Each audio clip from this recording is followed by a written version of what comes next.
সবের কথাই বলছি, হারাম কোনো কাজের কথা বলিনি। তুই যেভাবে আচরণ করতেছিস তাতে মনে হয় আমি কাউকে খুন করতে বলতেছি। কিছু না বলে কই যাচ্ছিস? আমার যার পরবর্তী না বলা লাগে। হ্যাঁ, قل يا أيها الكافرون। রমজান মাসে পড়ালেখা একদম ভালো লাগে না।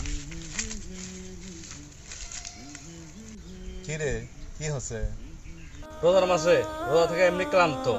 আব্বা কাছে ওই পাড়া মেয়েদের হুজুর কাছে কোরআন শিখতে কেমন লাগে ক দেখি। কেমন লাগে মানে? তোর বাপ তো খারাপ কিছু কয়নি। আর মেহেদি হুজুর, ওর কাছে তো আমিও পড়বো। অলরেডি আমি আর সুমন তাকে কথা দিছি। আর তোর সমস্যাটা কি ক দেখি। আচ্ছা, কবে কনফার্ম করলি? গতকাল আসরের পর মসজিদের বারান্দায় বসছিল সব। আর তুই পড়বো না কেন? এই বয়সে বাচ্চাদের মতো কোরআন শিখবো, এটা পিঙ্গা লাগে। তাছাড়া